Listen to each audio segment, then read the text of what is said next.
Network's unprecedented free offer. Call 1-800-491-4613. 1-800-491-4613. Here's your Week 4 AP Top 25 poll in college football. Clemson remains 1 with an off week before Virginia next Saturday. Alabama kicks off the season at number 2 with a 6 p.m. kickoff against Missouri. Oklahoma checks in at number 3 at 1-0, followed by 3 SEC teams eager to kick off their season, with Georgia at 4, Florida number 5, and LSU number 6. Notre Dame remains number 7 at 2-0, with Auburn 8, Texas 9, and Texas A&M 10. With other notables, Miami 12, UCF 13, Tennessee 16, and Army at number 22. We do sports, and that's all we do. We're your hometown sports station, ESPN Pensacola 1330 AM, 99.1 FM. But they're not going to. Nix is better. Throws it downfield. Touchdown, Williams! Game, but they don't want a field goal. And Burrow keeps it. Joe Burrow might be a Heisman moment right there. Gonna throw it here. Quick drop. Pass is caught. Cam Johnson spins out of trouble. Inside the 5. Did he get in? Touchdown, Vanderbilt. Bond will run the option on second down. Bond keeps it. First down and more. Running away from Cowboy defenders. Kellen Mond is in the clear. And in the end zone. They're going to give it to Shires. Shires swept it. Shires is in.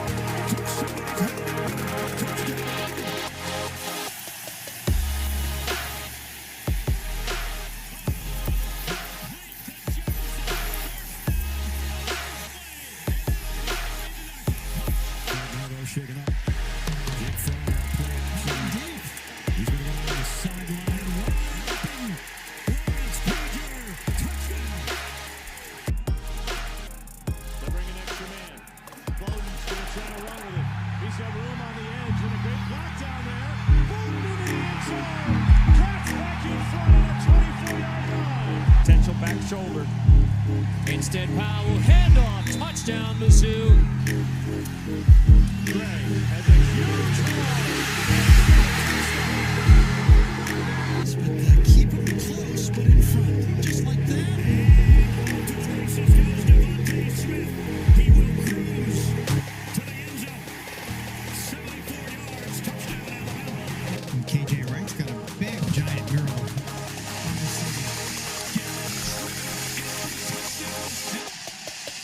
Here comes the pressure.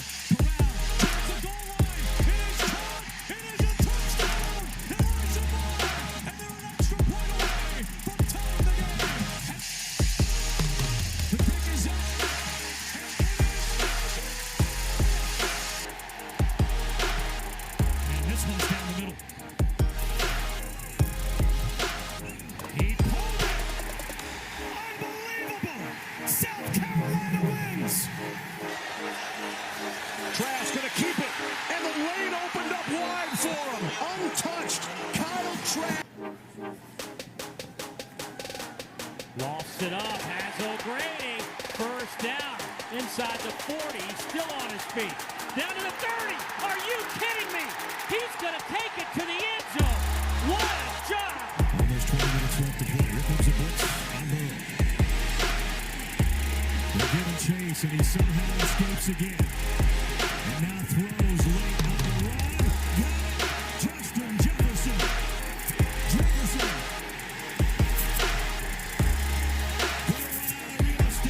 First and goal for LSU. And just a little hype for what will be a sense of a little Southern normalcy tomorrow. Welcome into the Sports Drive. I am Chad Brilliante. Glad to be with you 5:05 on this Friday. Getting back to a little reality. Not for people having to sit on a bridge that they don't want to use right now, having to wait an extra hour to get back over to Gulf Breeze. And I feel bad for those people. I live in Pensacola. Don't know how that feels. But I'm sure at one point we all, whether it's that beach day or going to go grab a bite to eat down at the beach right there in the boardwalk, we'll have to deal with it. So we feel for you. I know a couple people right now, including my co-host JP with Christian Garman as well. They're going to be calling the game for WFGX tonight at Gulf Breeze, so they're heading that way over the Garcon Point Bridge without the toll right now. But I'm telling you what, getting a little pumped for football. High school football back on Fridays. Then tomorrow, we even got high school football games. Matchups like Washington, a team that turned it around. We talked to Coach Tommy Lee Whidden and what he was able to do to take a team from 0-8, actually 0-10 to start the season, to start 8-0 the next year. Pretty impressive. And watching teams take that next step, that's one of the most fun parts of watching high school. It's so cyclical. It's circular happy, feeling the flow. When it comes down to having a dominant team, we know there's some areas that you go there and it's like one of those movies, like the Longest Yard type movie. Well, that's the wrong one. But one of those type of movies that you know that you're always going to have that dominant team in your area. That's not really like the Lakeland Dreadnoughts or what Lincoln did in Tallahassee forever. Palm Bay, Florida, who broke my collarbone with Joe Cohen and Reggie Nelson back in the day in Melbourne. No matter where you are, you usually have that team. Around here, you look across the board, and teams have dominated for a long time and then stop, and the next team dominates. And over the last 10 years, I've called games and been around the area. We've had a new champion or new team going to state. At one point, Tate had a huge run. Catholic had a run. Escambia last year, we were out there kicking off with Mike Bennett and the Escambia Gators, A.V. Smith, Frank Pizant, all those guys getting set to go to play for a state title when they were heading out to St. Augustine. Wish him the best. I think it was Daytona, actually. But wherever you're going this week, you're going to have football around. And the SEC, that was the hype video right there. It was more aesthetically pleasing. But still, you could hear some of the plays. They even threw like a cool play in there from Arkansas. So kudos to putting that thing together, because I didn't know that existed last year. I think the play was against North Texas. They still lost that game by 20. Needs to get Felipe Franks this year.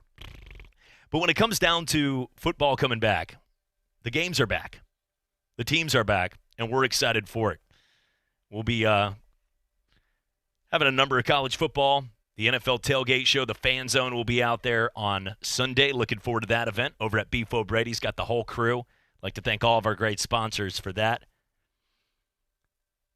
Making sure that we're going to be out there having some fun. It's a good time. Got your Washington, formerly known as the Redskins football team out there at a tough loss. And I think teams like Washington and even watching Jacksonville yesterday, where the beard beat the stash. Ryan Fitzpatrick, who was going to just a little bit outdress Conor McGregor when it came down to winning a game with that zip, the chain, trying to feel the flow, even though Conor's bank account's more. And when it comes to what he's done in his career, a little bit higher than Fitzpatrick. Serviceable is what you talk about.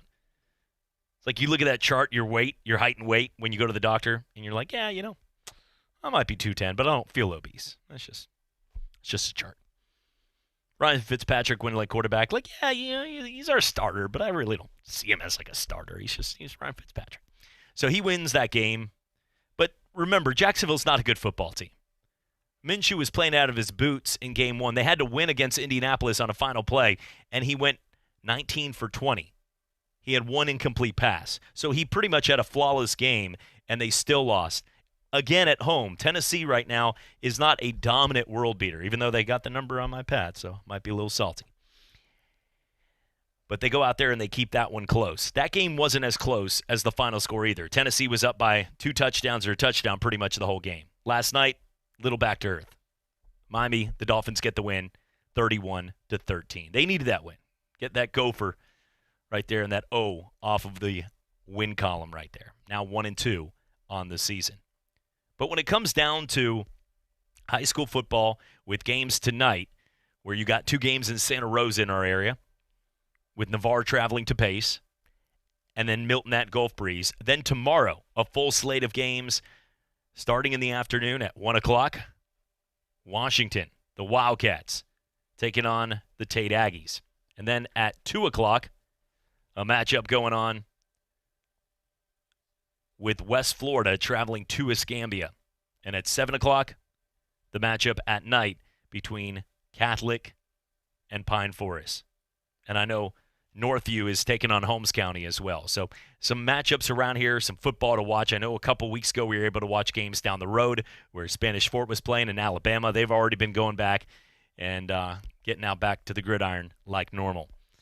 then SEC football. And I think that's going to be a big sense because you don't have to live here long or really be anywhere in the country, even including Hawaii and Alaska. Heck, for that matter, go to Estonia, Mongolia. It does not matter. You've probably seen a Roll Tide commercial, and you know people in the South take their football a little serious. And when it comes to SEC football, and then the Miami-Florida State rivalry, where game day is going to semi-be there. They're sort of social distancing, put baby in the corner with Corso at his house, so it's a little bit different, obviously. Everything's a little bit different this year. Somebody back in the day said hindsight 2020. What we didn't know at that time was he was talking about a year, not vision. Only now do we know. But college football now officially with the SEC, and then a month from now with the Big Ten, then the announcement with the Pac-12 in November. Not as much to this comment with them. The MAC's going to come back, give us maybe some Wednesday night action. Always love that. Then you got Mountain West making their return. It's like everybody's just jumping back. It's like one of those movies where the one leader stands up and he's like, I've got this. And then all those other villages where like the guy just grabbed it's not an axe. It's just some kind of stick from the yard, but they're all excited because they're fighting behind you. And now that one leader of the kingdom's like, well, crap, now that's like 3,000 people. We only got an army of like 100. That guy over there, dressed in the warrior suit, only had about 20. Now he's got 400 people. I think that guy's holding a potato, but still, that's a lot of people to fight. That's sort of what's going on now. It's like everybody's coming back. The SEC, the ACC, and the Big 12, that would have been good enough. We would have been fine. But then the addition of the Big Ten, and then the Pac-12, and then all the other ones just coming together gives us more football. And nobody's complaining about more football. Well, some people are complaining about football in general. I'm not complaining about more football. Not a doctor, not Baker Mayfield, as he says, with Odell injury. I'm just a guy that really wants to watch football on Saturday and on Sunday and give me some on Friday as well with high school. So it's going to be exciting. Oh, then Monday Night Football. Well, there's Tuesday Night Sunbelt. How about Wednesday Night action? Thursday night? What? Friday? Well, I guess football's every day of the week now. It just asks most wives, right? It's going to be awesome to get the games back, and looking forward to hearing from all the different coaches. We'll get to more on what's going on as we hear from Nick Saban getting set to go against Missouri. Now, this is a game they're a 27-point favorite. They should win. Mac Jones doesn't have to go out and dominate. Remember, before Tua, life before Tua, it was more about still being a game manager, looking back at the Jacob Coker, Blake Sims, Greg McElroy, A.J. McCarrons. They didn't have to win games 56-25. They were used to winning games 31-0, 28-3. The quarterback didn't have to go throw for 300 yards, 4 touchdowns. He just had to be efficient.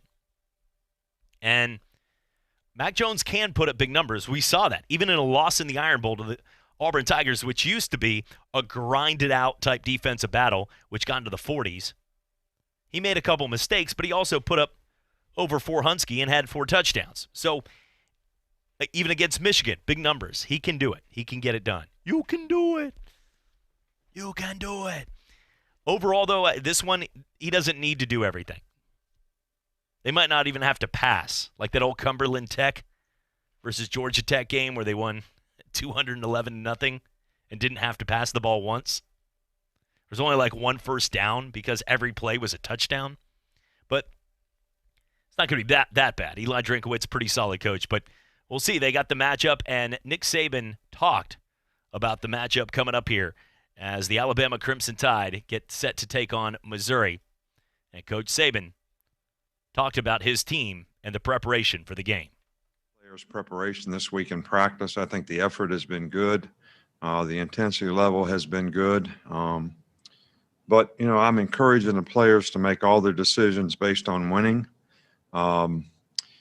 Each day you have to choose to try to dominate the guy you're facing every day in practice so that you can sort of create the habits you need to be able to finish plays, finish games, play one play at a time in a game so you can, finish games. And I think that's the big thing that we're trying to emphasize to our players. We got to finish. You got to finish blocks. You got to finish your tackles. You got to finish the cleanup on defense, finish runs. I mean, that's the big thing. We haven't played a game for a long time. So we got to get out of, practice mode and make sure we're practicing to develop the habits that are going to, become a part of our DNA as competitors in terms of how we play in the game. So, that's probably the most important thing. As I mentioned, we're really looking forward to this game. Good Missouri team, playing in a, unfamiliar place really to us. But, the field will be, 100 yards deep and 53 yards wide. So, we got to go there and compete and stay focused on what we got to do and keep out all the distractions and try to focus on what we need to do to play and execute and do the things we need to do to be successful in the game. Typical Nick Saban press conference. He's well-spoken. Didn't throw in as many ites there, but he seems a little more at peace at his age. Don't let the Just for Men fool you. He's a legend, but he's up there now past his mid-60s. Borderline late 60s. But when it comes down to Nick Saban, we know that he's going to give you the old cliches of we got a roster and each guy has to do their part. We got to prepare well. The guys need to be focused. The other team will bring the same type of focus. We got to be on the same page. He's not going to get into details, give you any plays. Really, if it's a quarterback battle, how many times have we waited till the end to see if it was a David Cornwell or Cooper Bateman? Would Coker or Sims start the game?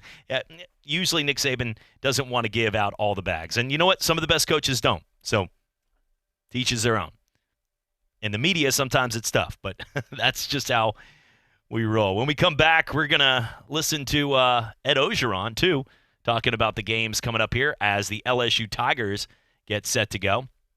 I know Coach O's pretty excited to kick off as the national champions. I'm not sure at one point if Coach O ever thought that would be possible, but now he's got that opportunity to say that. And we'll hear from Coach as they get set to go for their matchup against Mississippi State as a 15-point favorite. Now, LSU, I get to speak at the Bayou Bengal Club parties, and they got a good group. A little crazy at times. Nobody's ever said everybody from LSU is just so sweet and so nice, and nobody ever would curse up a storm or say that.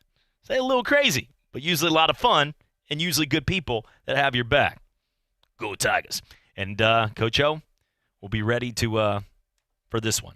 He's excited. Miles Brennan. It's easier going into a season, especially like 2020, knowing that even if you don't win, fans are not going to have that bullseye painted on your back. Remember, at SEC Media Days, he would go out there a lot, and he would say things like, I think we can, in a different voice. I don't feel like doing it today. I'm tired. It's Friday. But he would say, I think that we can compete against Alabama. I think we're right there. We can do this. And this was a Joe Burrow coming off an 8-4 season, throwing a couple pick sixes down the stretch against teams like Florida the year before. Guy that had 16 touchdown passes. Everyone was like, I don't think so. Lo and behold, beating 7 top 10 teams, breaking every SEC record, and going on to dismantle the top-tier teams. Outside of Ohio State, they beat every team you'd put on a bulletin board. At the beginning of the year, we know college football is consistent. Most every other sport, you got teams jumping in and out. College football is consistent. You don't have to be someone of those to know that Alabama, Clemson, Ohio State, Oklahoma, and there's that other tier with Penn State, Wisconsin, LSU, Florida's. Georgia would be in that upper tier, but they haven't won the title yet. We know the teams. You don't have to go far. Oregon's been solid. Florida State has had their ups and downs, not lately, but we know the teams. So if you said that you beat every one of those teams except Ohio State, that's a pretty good season. They did that, even on the road at places like Bryant-Denny. So Coach O's going to the season knowing that even though losing everybody and Jamar Chase not coming back when he could have, he's going to opt out. Look, the guy's going to be a stud. And in a game today where you realize how important wide receivers are, think about it this way. Wide receivers at one point were not the staple of the NFL. Like Michael Irvin was important to Dallas, the Jay Novaceks, the Alvin Harpers, but what Emmitt Smith did was more important, what the offensive line did. In the 90s, it was a game where the running back dominated. Today, think about how the New Orleans Saints looked in the game in Las Vegas without Michael Thomas. Christian McCaffrey, even, the reason why Carolina's going to struggle, even though I did pick up Mike Davis, so good luck to the Gamecock right there, South Carolina. Come on, get it done for my roster. One of those, I'm already at that point in the season, I'm starting a guy like Mike Davis, one of these shaker players. Like, come on, baby. Waiver wire, dude. But most people understand that a lot of running backs today, the best ones, the Alvin Kamara's, the Christian McCaffrey's, even Le'Veon Bell when he was in Pittsburgh, the running game now has been extended out. The passing game is just an extension of your running game. Just the little short passes. Dink and dunk. 7 to 8 receptions. The best ones, they do it that way. But if you got that star receiver, it's changing everything. Look at Houston, off to an 0-2 start, and a lot of people don't see them doing anything. Forever, you knew that as long as Deshaun Watson was throwing up 7 to 8 nice passes a game to a guy like DeAndre Hopkins, everything was going to be all right. Not the same feeling. Most people are just waiting and watching the clock tick until Will Fuller's hurt and screwing up their fantasy team again. That's where Houston is right now. So the receiver impact is huge, and Jamar Chase is going to be that guy. He made that impact last year in their title run. Even talking about the Jerry Judys and all the guys lined up, he is the guy that I look at and say, gosh, he could be that much better. And in this one, you have a guy in LSU and what they've been able to accomplish with Jamar Chase that he decided not to come back. And a lot of guys have. Some have opted to come back in. You're seeing a lot more Big Ten players like a Rondale Moore decide to do that the other day, going back to Purdue. You saw Sean Wade do that with a team in Ohio State. But I think Jamar Chase has made up his mind, and it looks like he will not be playing to kick off the season. Coach O will send you out. Remember, always having fun with Coach Ogeron. Yes, Coach Ogeron, can you save us from this dread? Coach O rips his shirt off, and this is what he says.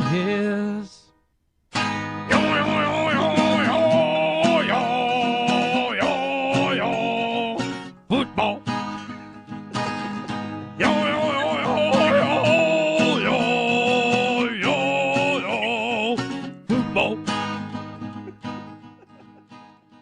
It's time for some straight talk. You know what a full court press is in basketball, right? Full defensive coverage with no holes. Well, that's the kind of coverage you get with Straight Talk Wireless. It runs on America's best networks, same as big carriers, but for a lot less. Just $45 a month gets you the unlimited plan with 25 gigs of high-speed data, then 2G, for up to 50% less than the big carriers. No contract, full coverage, 50% less. Straight Talk Wireless. No contract, no compromise. Savings may vary. See terms and conditions at straighttalk.com. This is Tort Talk with personal injury lawyer Terrence A. Gross. Lately, a lot of out-of-town lawyers have advertised here in Northwest Florida. I have practiced here for over 40 years. We now have 5 offices to serve the victims in the Panhandle: Pensacola, Navarre, Milton, Crestview, and Fort Walton Beach. Tort Talk is brought to you by Terrence A. Gross. Call 434-3333 or check him out at grossandschuster.com.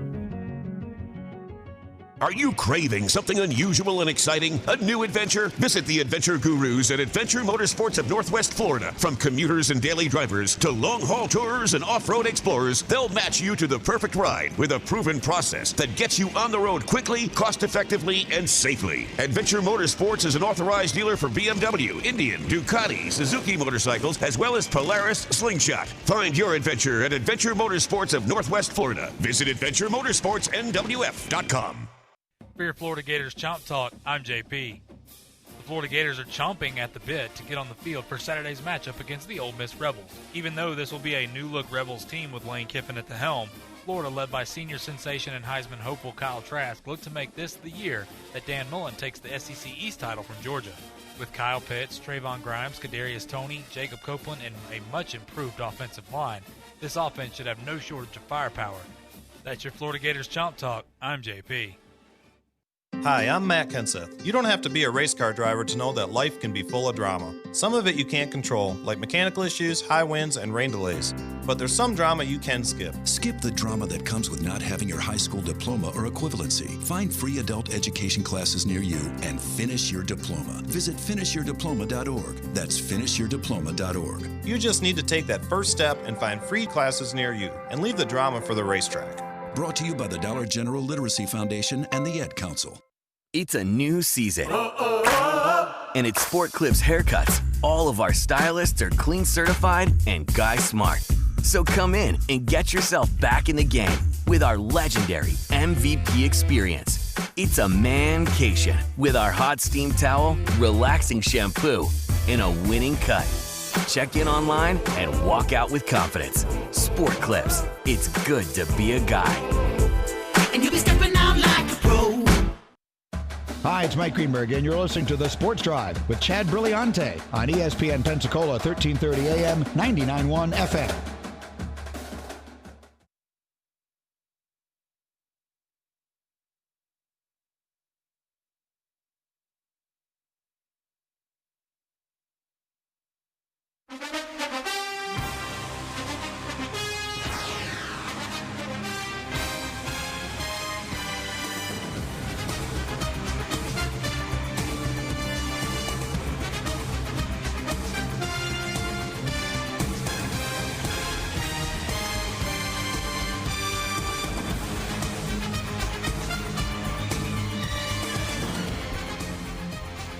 And welcome back to the Sports Drive on ESPN Pensacola, 1330 AM, 99.1 FM. A reminder, coming up tomorrow, Sports Call with Davis and Justin will be at 11 o'clock to 1 o'clock. Following College Game Day, full slate as the SEC gets set to take the field. And then high school football, 1 o'clock. Washington Wildcats taking on the Tate Aggies. Tomorrow's SEC games, the 11 o'clock kickoff, will be Florida versus Ole Miss. Florida, a 14-point favorite, expecting some solid weather so far in that one. Kentucky and Auburn. It'll be an 11 o'clock kickoff. You can find that game on the SEC Network over at Jordan Hare as Auburn. That's starting to drop. As the initial spread on that game was about 10 points, it's now down all the way to 7.5. And a lot of people picking the underdog. Everybody tries to get on the underdog story and say, hey, that's the game. This is the one. So Charles pretty much put that to rest. He also had a pretty funny thing yesterday talking about defunding the police, and if people want that, he was like, who do you think's going to come save your neighborhood, the Ghostbusters? I love Chuck. But Kentucky and Auburn's still a better football team. They are. Remember, Auburn, this is a team that they beat Alabama last year, and they took LSU down to the wire. It wasn't as close as the final score, but they only lost by 3. That's the best of any team in the country. Clemson didn't do that. Florida looked good for 3 quarters, but didn't do that. Alabama didn't do that. They were all close, but Auburn did the best. This is a team that beat Oregon to start the season in a comeback fashion with Bo Nix. No. Is this a team I'm picking to go to a college football playoff? No, I'm not going to go down that path. You're pretty much going down. Might as well go down to Biloxi, play a little roulette if you're ever going to pick Auburn to do something. They never really stay on course. Sort of like me following segments. It's just a boom, boom, boom, boom, playing pinball. Right? Somebody's like, didn't he say we're going to hear from Coach O? Yeah, we are. You're going to have to wait. But when it comes down to the conversations about the Auburn Tigers, they're still a better football team than Kentucky. And a lot of people are like, this is the game. Kentucky's going to kick it off. And they could. But safe play is still to take Auburn. They're a better football team, and that's why they're over a touchdown favorite. The later games at 2:30 will be Mississippi State and LSU. And Coach O talked about his team and the preparation getting ready for this game as they're pretty pumped, as they should be, now as the national champions coming off that win in what was 2020 when we had good old times. It's an attack defense. We're coming. We're attacking every day, every down. We're playing tight coverage. And then again, the speed of our defense. I think that the strength of our defense is the speed of our linebackers. And obviously, having a guy like Derek Stinley and Jacoby Stevens back there with Todd Harris, Cordell Flott, I think those guys are very fast. I do believe we're gonna put a rush on people. This guy's gonna be tough because of the splits. You're gonna get the ball out there quick. But I do believe that Bo has done a great job in turnover ratio, and those guys are gonna lead the charge. And there he was talking about the matchup right there against Mississippi State and leading the way. And there's going to be athletes to step up. That's the one thing in college football. A lot of times we look at, you lose Joe Burrow. You lose big guys like Cushenberry up front. Just like saying that. Clyde Edwards-Helaire, obviously a stud. One of those kind of guys that grew up everybody telling him he was too small, and all he did was produce. He's doing the same thing in Kansas City. But you look at a lot of those teams, and they've got 4 and 5 stars waiting. Derek Stingley's going to have a nasty year. Jamar Chase obviously hurts them, but there are guys waiting to step up and be the next real deal. The best linebackers. Those guys like Devin White when he leaves, when a Grant Delpit leaves. There's guys to step in and do that. So they'll be ready, and there's a reason they're a 16.5-point favorite. Mike Leach, it's going to be exciting to watch, but remember, it's going to take some time. He's not going to walk in there and pose his will. Even at Texas Tech, his teams didn't go to a national title. When he was at Kentucky as a coordinator with Hal Mumme. Big plays, but still expect this team to be, in a 10-game season, 4-6 this year. Remember, it's all conference. You're not going to get those 3 or 4 games that just pencil in as wins when you play some of those teams that you pay to come play you. None of those games. So not as many teams are going to be, I'm going to say, quote, real bowl eligible. Even though it's like, who's coming with me? Everybody just can jump on board. There's really nothing to it. Everybody's going to be bowl eligible this year. That's pretty sad. Man, I would have such a mockery of an interview if my team was really bad, which it probably would if they put me in a head coach right now. But if I was out there and they were like, well, what do you think? Kansas, you guys have had a tough start. You lost to Coastal Carolina. You haven't won a game this year. Yeah, I know it's the final game of the week, Dan, but one of the things I have to say is, going into December, I'm pretty proud of my boys for being bowl eligible here. And you're like, wait, what? I'm sorry, what? You're 0-9. Yep. They're just getting ready for the postseason. You're gonna get that Best Buy gift card and that watch, and we're pretty excited for our boys. Be like, you haven't done anything. Your team's terrible. You've cost a lot of people out there money in Vegas, probably. You've lost by like 50 points every game. We're bowl eligible, boys. Let's make this happen. That's what they're doing. Everybody. Some of these bowl games probably don't even want people there this year. Like, nah, stay out of my town. We're good. There's some cities that, even though Pensacola and the people around here, we've been pretty solid for the most part overall, outside of Hurricane Sally, from damage physically, damage to the geographical nature of our area different. But there are some cities that are still rioting, still having people on the streets. There are curfews because they're afraid. Like, there's still a lot of stuff going out. Cities like Louisville, or you look at what's happening in Portland, and it's not the best. I mean, once sports starts, I quit watching a lot of those news stations. I still hear about it, read on one of my widgets that pops up on my news feed, but overall, I'm not reading about those stories every day. There are a lot of people living that, and it's not cool. We should all get along as Americans. We obviously know that's not going to happen, but hopefully, I pray one day that our future generations, Leighton, my daughter's generation, they can pass that on, and everybody can love everybody. Like Will Ferrell in Semi-Pro, everybody love everybody. Miles Brennan will get the start, and you have a chance in just under 48 hours to kick it off on the season. For Mike Leach, KJ Costello coming over from Stanford with an opportunity to start now for Mississippi State. So should be pretty fun. Coming up, we'll talk some NFL. We'll get into the high school games as JP will sit down and talk over some of the games, including the one they'll be calling tonight with Gulf Breeze and Milton. Him and Christian Garbin will be on the call for that one for WFGX. Looking forward to that. So there's a lot of good games, and we're pumped for it. Get games all across the board this year, and high school football is back starting tonight. Navarre at Pace, and then Milton at Gulf Breeze. When we come back, JP and I will talk about the games and get into the action. Full slate Friday and Saturday. It's all coming back. It's the Sports Drive on ESPN Pensacola, simulcast on Blab TV. I am Disinfector. What's with him? I told him flu shots gave us a superpower against germs. CVS is your one-stop shop for immunity support, from hand wipes to vitamins that are third-party tested to confirm they meet our high standards. Take that, germs! Plus, get a $5 off $20 shopping pass when you get a free flu shot. Visit CVS today. No-cost flu shots with most insurance. Restrictions apply. Visit cvs.com and cvs.com/tested for details.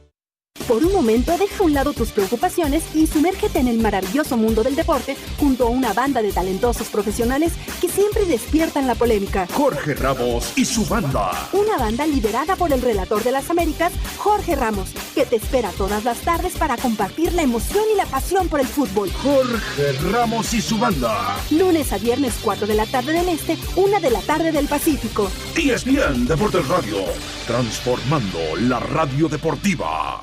For your Florida Gators Chomp Talk, I'm JP. The Florida Gators are chomping at the bit to get on the field for Saturday's matchup against the Ole Miss Rebels. Even though this will be a new-look Rebels team with Lane Kiffin at the helm, Florida, led by senior sensation and Heisman hopeful Kyle Trask, look to make this the year that Dan Mullen takes the SEC East title from Georgia. With Kyle Pitts, Trayvon Grimes, Kadarius Toney, Jacob Copeland, and a much-improved offensive line, this offense should have no shortage of firepower. That's your Florida Gators Chomp Talk. I'm JP.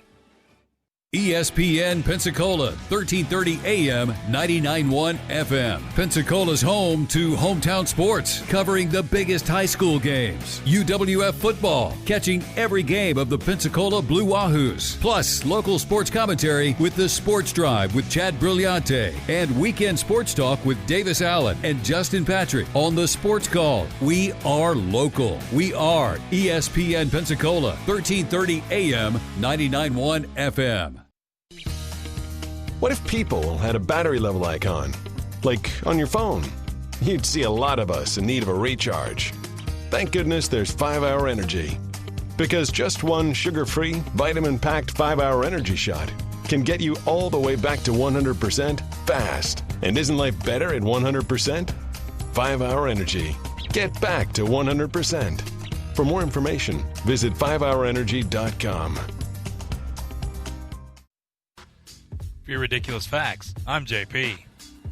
From 1900 until 1920, tug of war was a sporting event at the Summer Olympic Games. Considered part of the athletics program, Great Britain was awarded the most medals in the event with 5, including 2 golds. And everyone thinks of the Bulls' great championship run, but the Boston Celtics have the longest streak with an 8-peat from 1959 to 1966. The Celtics won 8 consecutive titles, the longest streak in history. That's your ridiculous facts. I'm JP. The greatest name in sports radio is ESPN. Wherever you have Alexa, you can hear ESPN Pensacola 1330 AM, 99.1 FM. Just say, Alexa, enable ESPN Pensacola 1330 skill. The teams, the games, the fans, the local talk. This is ESPN Pensacola 1330 AM, 99.1 FM.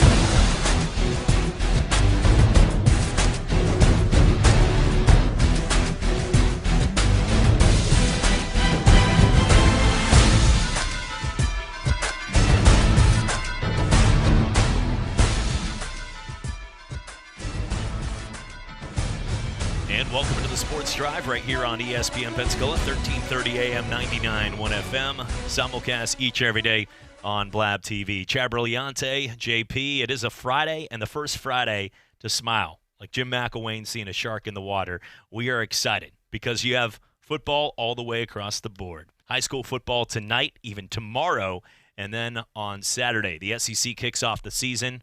Got the big news. I know so many people are so pumped. Hey! So now all of the major conferences are back. Plus, Mountain West, some action. More conferences coming with us. Who's coming with us? All those ones that have big TV deals. Those ones. And when it comes down to college football being back, the more games, the merrier. You can never run out of games these days with about 8 different networks. And then you got the Ochos, then the pay-per-views, the stadiums you didn't even know exist. The difference is there has been a point where it's sort of been running out. Because we've only been getting the Lafayette versus Georgia State type matchups. Well, this week, a little bit different as the SEC kicks off their schedule. And they're not going to throw any of these games in here where the 55-point or those spreads don't exist, because every game is an SEC conference game. The only 55-point spread will be probably week 2 when we find out how bad Arkansas is. Joining me, he'll be calling the games tonight for WFGX. You can catch him right there with Christian Garman. He does how many weather reports? Over, under 5 weather reports tonight during the course of the game with Christian. I've worked with him. I feel like he's growing out of it. I really do. Yeah, he's got a different job as now. a weatherman, you never. Come on. He's got a big, important job. He's with UWF now, right? I believe he's actually with the state, if I'm not mistaken, working for the education department. It's like something in that realm. I'm not Christian. If you obviously you won't be listening, but that's fine. He's got extensive key fobs. Is that what you're saying? He's just a big, important guy. Just one of those big, important guys. So clearance levels go to a whole new end right there. But it should be fun. What game are you guys doing tonight? We are doing Milton at Gulf Breeze. Obviously, there's only 2 games tonight, with Pace playing at home against Navarre, and Milton traveling to Gulf Breeze, which is going to be interesting. I think a lot of eyeballs are obviously going to be on this game for obvious reasons, as there's not very many games going on. But for 2 teams, for Gulf Breeze, when you look at them, it's a team that's starting a new chapter. Coach Clayton, he is fantastic. He is so much fun to talk to. You've talked to him before. Always a blast to listen to his insight. But Coach Lee's over at Milton. This is a team in Milton that has been trending upward for quite some time now. Look, Marquise Robinson, he's one of those guys. Of course, the Auburn commit there. Fantastic player. And I think he is going to give Gulf Breeze nightmares tonight. I just think he's that dominant of a guy to take over a game. When I look at it, Trevor Lunsford on the linebacker position as well. Lunsford's a guy that, of course, got that invite to that All-American game over at AT&T Stadium in Dallas. When you look at offensively, I think that's their question mark. What are they going to look like offensively? Oh, but wait a minute. They got a 6'2", 6'3", however you want to look at him, Raymond Cottrell. This is a young man that in 8th grade got an offer to go play at Florida State. So he already got an offer an 8th grader. And I remember calling the games a few years ago, and people are like, have you seen Raymond Cottrell? And I said, I don't. Is he a nice guy? I don't know. Like, what does he run, the construction business? Like, who is that guy? They said, no. They showed me a video. And he could have helped with the bridge barges at 8th grade. I mean, seems like that was the education level. So this young man, if you haven't seen him, he is fantastic. And obviously getting the offers is well warranted. Last year as a freshman stepping on, did a great job. And Milton, look, Harry Lees, we know what he did at West Florida. What a great job that he did there with those teams. I tell you what, for Milton, I think they'll have a really good season. I think this is a team to look out for. I always choose a team like Milton every year as a dark horse team. I really think this could be a team to make some noise for Gulf Breeze. But Coach Clayton, talking to him, he still doesn't know his team yet. Remember, these guys have not practiced like they were supposed to. Then Hurricane Sally comes in. Then they lose another week of practice because obvious reasons. I mean, you got to take care of yourself first. So this is going to be interesting. This high school season overall is going to be a lot of fun, though. It is, and there's a lot of good teams on the surface. You look at teams like Washington, building from a 0-11 type squad to changing it last year to be able to start off 9-0 on their season and then lost their last 2 games. But still, you look at Coach Wynn's team and what he's been able to do. Or if you look at what we've seen from Escambia and Coach Mike Bennett, who won a state title when Demarius Randall was there at PHS, took the Escambia Gators, which we were down there last year with the Cat and everybody hanging out, and that was a packed crowd. Had us up on stage, and man, I'm telling you, that was awesome. It's fun to go back to high school for a day when you're invited and you've checked in. And you don't have to go to class. You've checked in at the front, and you made sure. When you're like, yeah, I was at the high school, be like, you didn't have clearance there. But, getting up on stage and talking to those kids, they were pumped. AV, all those kids having a chance. Frank Passant, all those guys that knew that they had a shot. Now, we also knew, breaking down those teams, that they were taking on a very, very good team, and they did lose.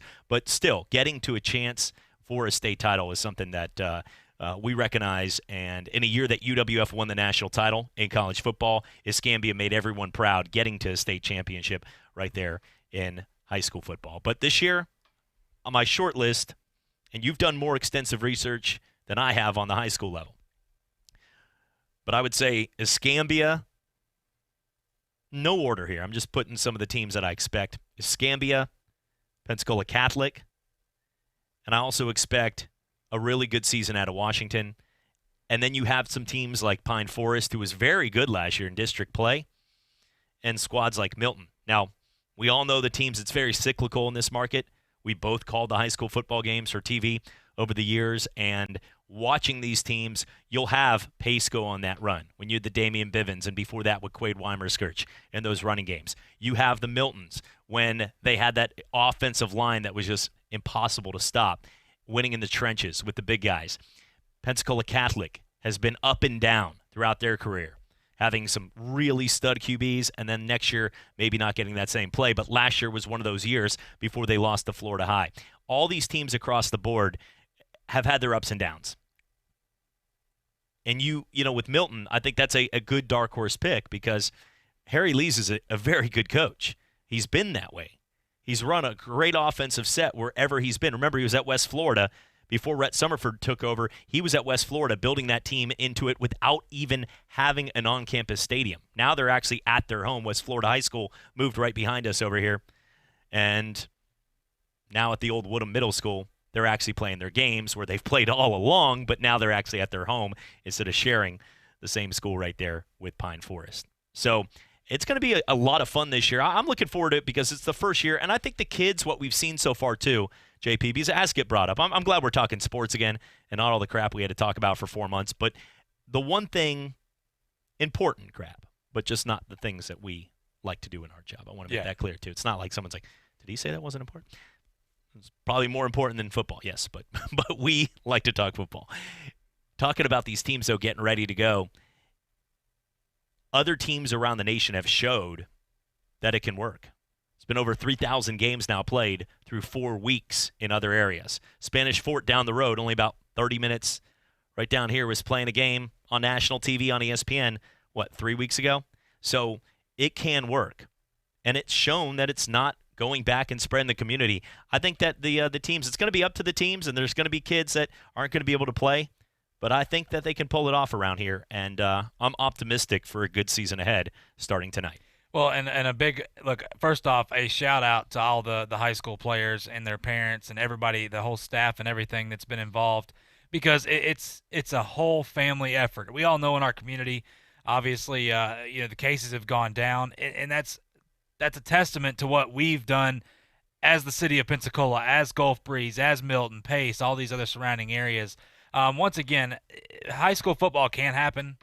And look, we said this about college football. There's going to be games get canceled. It's just a part of it. It's a part of 2020, but it's out of caution. So look, the virus is real. We know that. But once again, to get to this point tonight, now Coach Clayton said we're one sneeze away from canceling our football season. That's really, that's 2020 if you think about it. But you know what? We're here. The guys have done a great job. They've been busting their tail.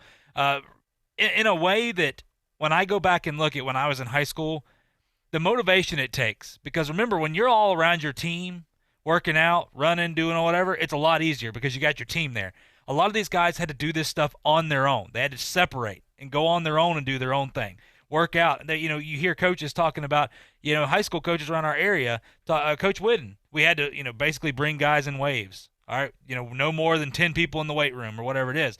So you're all spread out. You're doing things that you can do by yourself.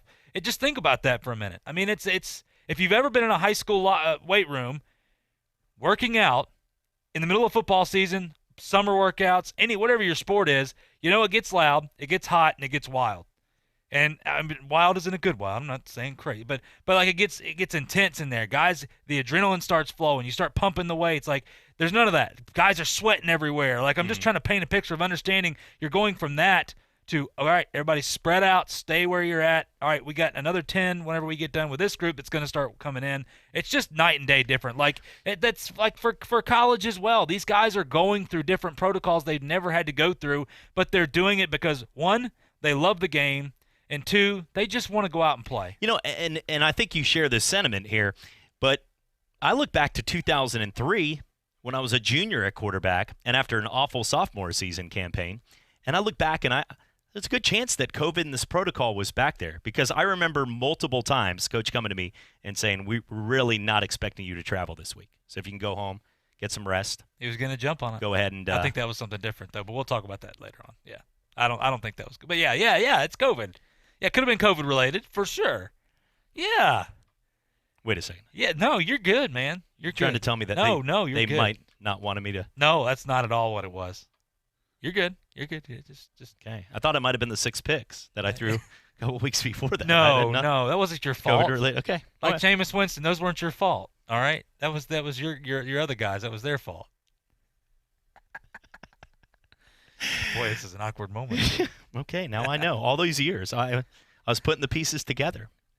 It was 2002 actually, and just change up the number. I thought that was all related. Yeah, that's what it Hindsight's 2020, right? Let's talk some high school games, our picks. Let's get to our Pick'ems contest. Coming up here, we'll get to our NFL and college football picks. A reminder, you can go to our Facebook page and also weigh in on Coach K. I don't know why I said it like that. I was like, Coach K? Coach K right there. I'm Ron Burgundy. Coach K, you can weigh in on the picks coming up here on every single week for the football games in the NFL and college, and have a chance to win 2 free passes to the Pensacola Indoor Shooting Range, and also a chance for $20 to Hot Spots Barbecue right there on 9th Avenue. So great places. You go shoot for a day and eat barbecue. That sounds like America right there. I mean, if somebody's like, what are you going to do on your day off? Hey, do you want to go eat a ton of free barbecue and go shoot for 2 hours at the indoor shooting range? They provide a gun. You don't have a gun in the South. But I'm like, I'm sorry. I'm not judging. But yeah, sign me up. Where do I go for that one? So it doesn't get much better than that, and check in on the picks. But let's get to the games. There are a couple Santa Rosa games here tonight, and then tomorrow there'll be a full slate of games in a rare Saturday, but Hurricane Sally's changed a lot of that. So 3 games in Escambia County will be tomorrow. Taking a look at the Friday games to start things off. The game you guys are kicking it off with, Milton at Gulf Breeze. 2 teams that are going to walk into this game feeling like they should win that game. And let's be real, we try to hype things up all the time, but a lot of times one team is clearly going to win this game 45. Tommy throwing on when we call the games, we were joking because games by halftime, I started to make my jokes that only like 1/5 of the people thought were funny, but the games were like 70-point blowouts. This one's not going to be that way. Gulf Breeze, Milton, traveling across, not having to pay that $5 toll. What do you see going down? You're going to be there. Let's see. I'm going to have to pull a Herb Street on telling you who I think is going to win. All right, no tears. I'm going to pull my no, just but to give you kind of a rundown, this is going to be one of those, I think, ugly games. And what I mean by that is a really good defensively. Gulf Breeze has like guys like Michael Sarinsky over there that I think is fantastic. He's one of my favorite linebackers. He's just not the biggest kid, but a kid that just doesn't stop. Has a great motor. I know we hear that's coach speak, but it's truly, he's a guy that just does not stop. He will play all 4 quarters hard, every single play. He has been a bright spot. And remember, when we think Gulf Breeze, we always thought Ty Dittmer, like he was the man. He was the bowling ball you couldn't stop. But Rylan McCurdy at quarterback for him. A lot of question marks at his first start. It's going to be tough because Milton's defense is going to be relentless. And if Milton can get some offense, who knows? But I still think week 1, guys only having a couple weeks of practice, that's really, really tough to jump into this, especially after coming back what these guys went through a week ago really with Hurricane Sally. It's going to be a close game. I think it's going to be a lot closer. For folks that think Milton may run away with this one, I would halt you because this is COVID. Anything can happen. So both these guys are kind of on an even playing field. I'm not going to give you my pick because I'm calling that game, but I think it's going to be really interesting because does Milton – I mean, we've talked about Milton. Does Milton come out and be the team we thought they were going to be a little bit better last year? Do they make those next steps forward? I think they do. I think Coach Lees has proven that. But with Coach Clayton, you can never count his team out because one thing you know with those Gulf Breeze kids, they are going to fight. Yeah, I like in this one – I like Gulf Breeze to get the victory at home. This is a team that they play well at home, and Coach Clayton knows offensively they'll be prepared. There are a lot of guys from Tyler Phelps to the days of looking at Ty Dittmer, and they don't look like the type of athletes that you see like a Damian Bivens or a guy that's a Frank Passan and these size Jacob guys that are Copeland just guys, big. yeah. Jacob Copeland getting ready to play for the Gators tomorrow. Your Gators, by the way. Now. Yeah, officially. Go with Gators. the wagon. But this is something where they find a way to play as a team. They're a good unit. They're disciplined. They don't beat themselves, and they come up with big plays. They always seem to get a couple big plays on special teams, and in this one, I have not seen enough. Like I said, the first week of high school football, especially this year, where we haven't had a chance to walk around and talk to a lot of these kids, be at the practices. So I'm not going to act like I'm the one. Don't write this down. And first off, you're writing it down to bet on it. you got problems yourself on high school football. I don't know who's taking those lines, but I don't know. Old Uncle Tony back there. Don't give that guy I money. got 20 on the if you're doing high school football betting, let's it's just coming from me, but reevaluate your life if you're doing that. I do like Gulf Breeze to win. Give me the Dolphins, the Breezers, 27, Milton 21. Looking at the other Santa Rosa game tonight, Navarre and Pace. Navarre, Jay Walls always has a very good unit. And Pace, they're running the football, but they're just not the same. Case and Linka was a quarterback that could make big throws. They haven't had the same consistency. Guys like Register and some of the guys they've had over the top, they've had good athletes, good skill players. But I just think this year, Jay Walls' team, once again, another team that's, out of all the teams in the area, we talk about it being cyclical, they're the one team that has been consistent. Niceville was consistent over the years, but even they haven't been as consistent as Navarre has been over the last decade. They've been consistent getting guys like Michael Carter. Look what Dante Wright did over last year, was the freshman of the year in the Mountain West Conference for Colorado State. So this team is loaded with players, and they just continue to rebuild. Once again, don't know every single player this year, but from what I've read, what I've researched, it looks like they should have another good season. I see them winning on the road in this one, getting it done 38-17. Couple names to mention for Pace. Look out for Ty Strain. This is a young man that got an All-American invite to the game over there at AT&T Stadium with Trevor Lunsford. The dude is an absolute speedster. I mean, unbelievable speed. And my favorite name, I will say this because calling their games, he's so much fun. This is a young man that got 8 sacks in a game last year. 8, folks, in a game. Grady Kelly on that defensive line for Navarre. I just think he's going to wreak havoc. Now, look, Navarre's defense is always going to be athletic. Offensively, I think they're going to have to work through some problems. You know, new guys at the helm here, obviously less practice.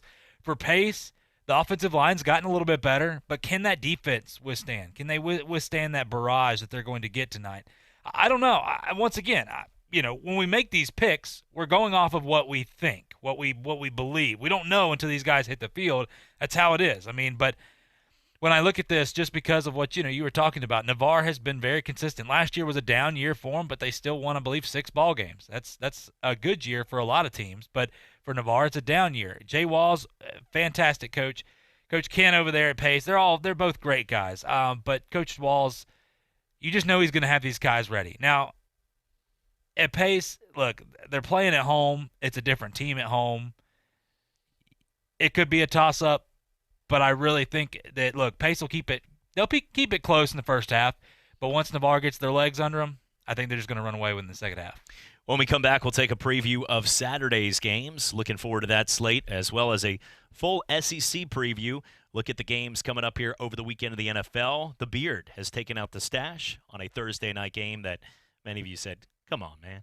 As the Dolphins, 31, just delaying to a little more. And the Jags, 13. Both teams now 1-2 on the season. And how quickly things can go from Gardner Minshew can do this by himself to remembering that roster at 1-2. It's a Sports Drive on ESPN Pensacola and Blab TV.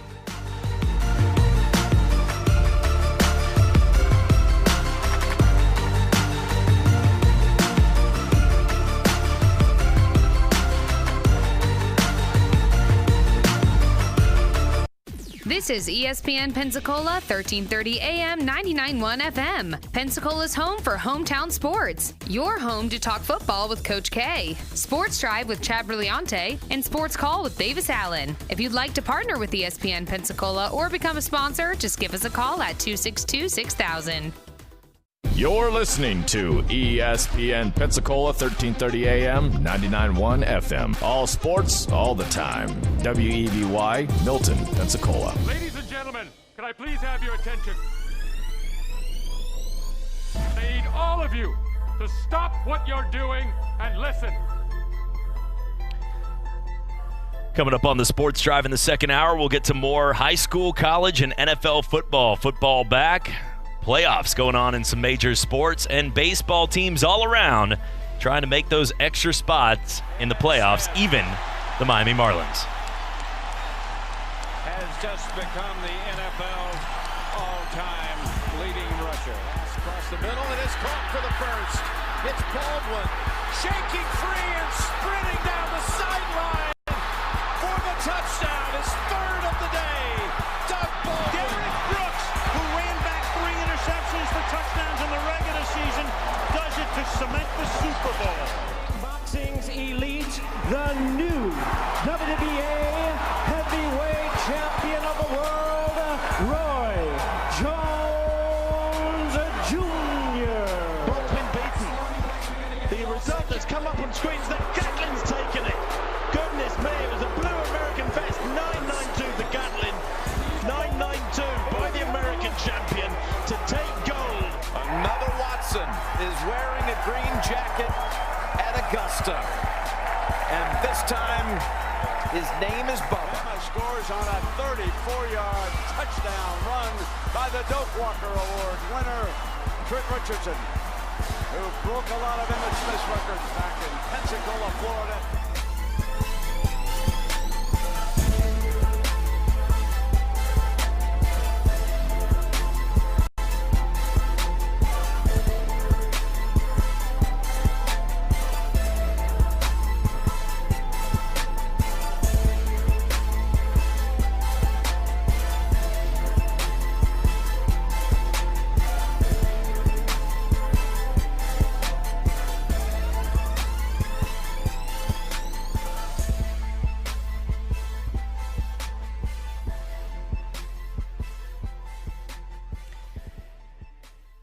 And welcome into the second hour of the Sports Drive right here on ESPN Pensacola, 1330 AM, 99.1 FM. Chad Brillante with you here, 6:02 on this Friday.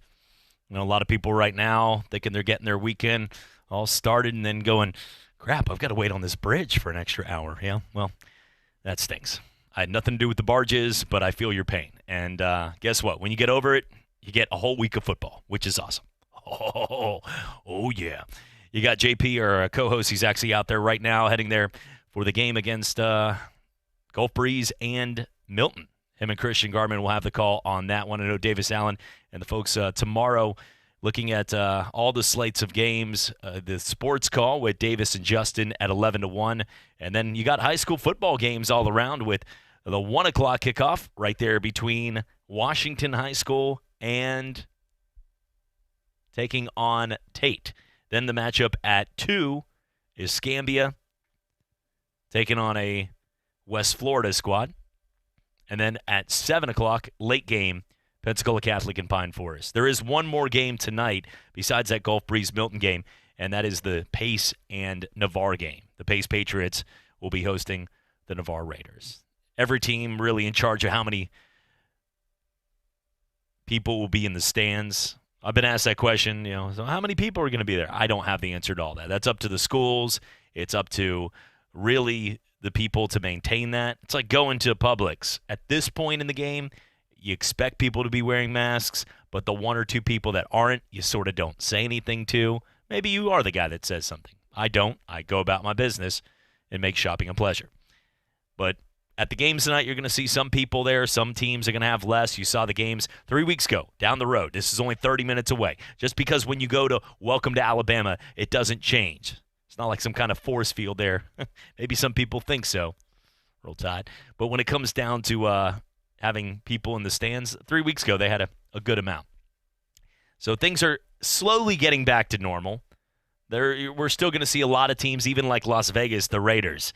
The Raiders. They decided that they're not going to go with any fans the entire season because they want people to be able to enjoy that $2 billion Roomba all together, all as once, partying and drinking so much that they remember. Most people go into that stadium. I lived in Vegas for 4 years after moving to places where I call it the 3 B's of life: bingo, beer drinking, and bull riding. If you're lucky, you got a Bass Pro Shop. When I was out in Vegas, I could tell you, though, that most people, they're either going to be patrons that have been out there hanging out on the strip at a Wynn Hotel or the Palazzo, wherever they're at, and then they'll go to the game. You'll have some loyal fans, but overall, most of those people forget whether they win or not. So go ahead and give them 25% and let them have it.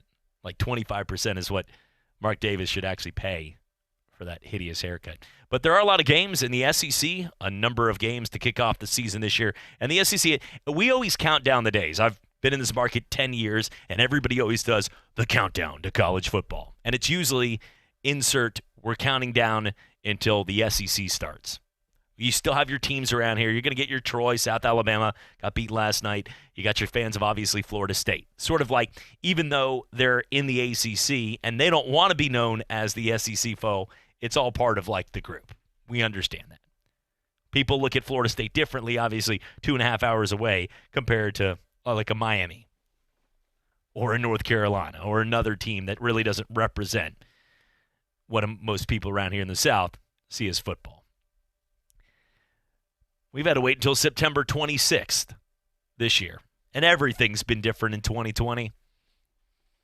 But when it comes down to getting set to go tomorrow, it's going to be a little different than the other Saturdays. I like looking up at the tube and watching, even if it was Syracuse versus Pitt. Yes, I said it.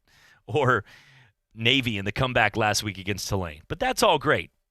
But very few people, unless I just mentioned your team, is going to pick one of those games ever, a Lafayette, Georgia State game, ever, over that 2:30 game with Gary and Vern all those years and now Gary and Brad on CBS. And now we have them. Now those games are back, and we're excited. Looking at the games in the SEC as tomorrow's schedule across the board. Full slate of games, and it's all SEC games. Remember, you're not going to get one of those games. You pay some guy to beat by 50. Some schools. Some people last year, like Rutgers and Arkansas, pay people to beat them. That wasn't cool. It's true. 11 o'clock kickoffs in the SEC. Florida versus Ole Miss. That'll be an ESPN game right there. I think in this one, Florida should be able to take care of business. Look, they're a consistent team right now, and Kyle Trask is a guy that you can rely on. There's very few quarterbacks right now in college football. Remember, we just lost Joe Burrow, Tua, Justin Herbert. Green Bay would recognize, like, hey, we lost Jordan Love. Not you. But there's a lot of guys. Jake Fromm's gone. There's a lot of quarterbacks. Jacob Eason's around college football. Big names, Jalen Hurts of the world. Lost a ton of guys. This year's like studs. This year's big names. Sam Ehlinger. Been saying his name for a while. I think he's solid, but I just gave you a core of some of the greatest of all time. Like, we just got to enjoy Tua playing at the same time as Joe Burrow last season.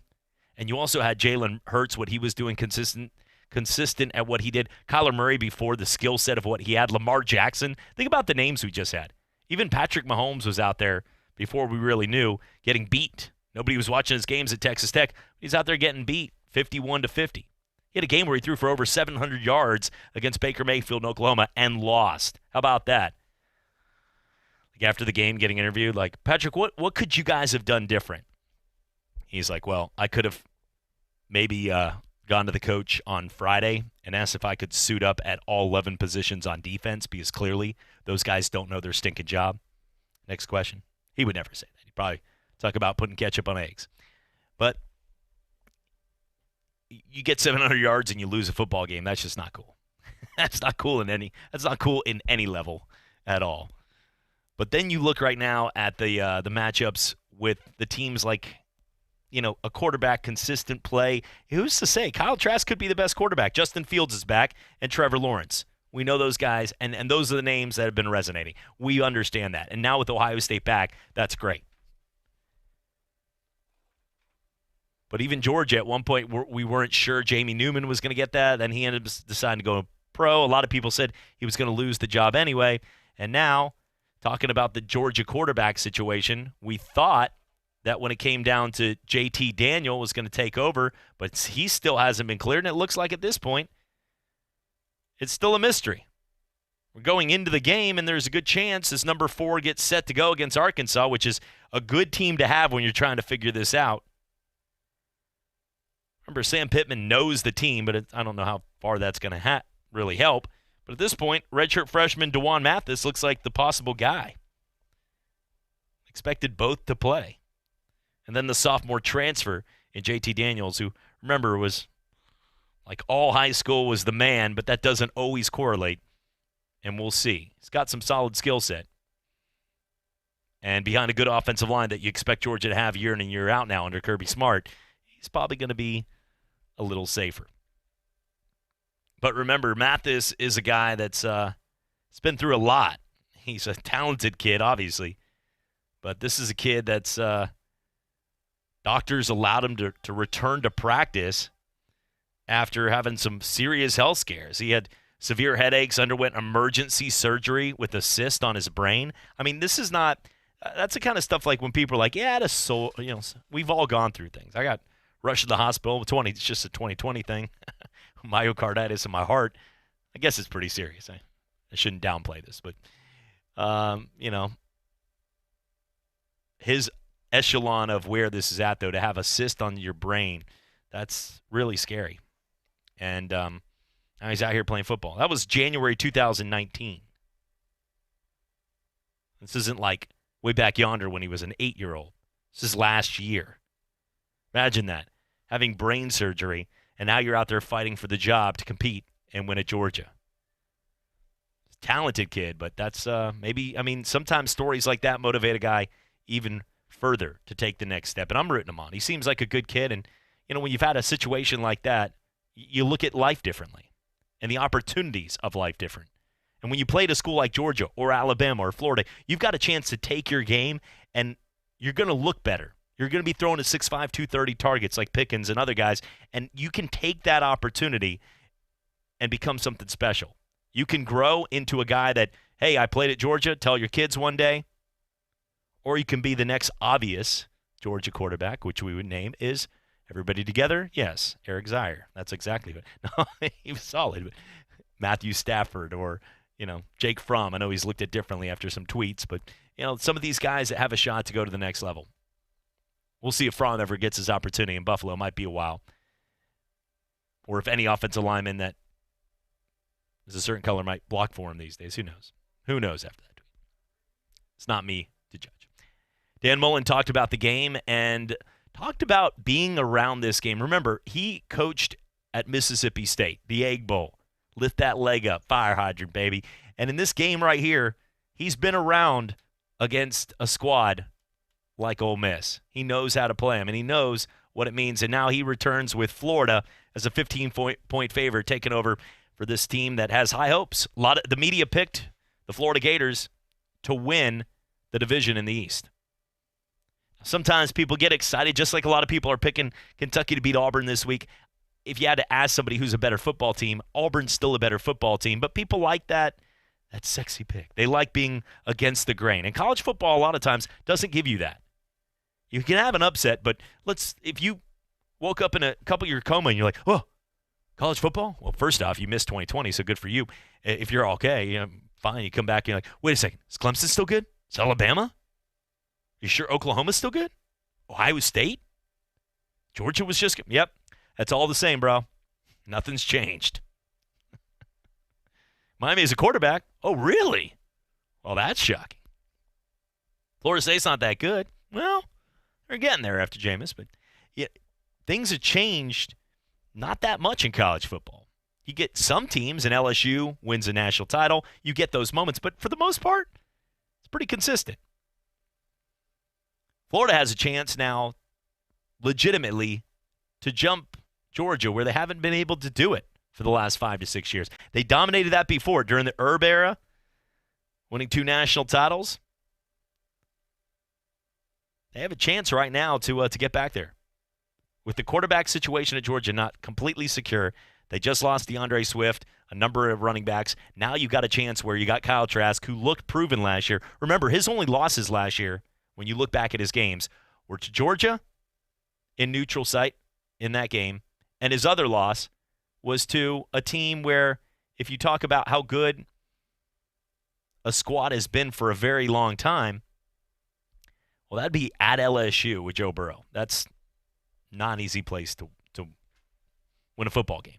And guess what? They actually were up. They were up in the fourth quarter, going into the fourth, 28-21, and then LSU turned it on, end up beating them by 14. Those are their 2 losses. Those are legit losses. There's some teams that have 5 losses, like Texas A&M. They're at the level saying, hey, our losses are legit.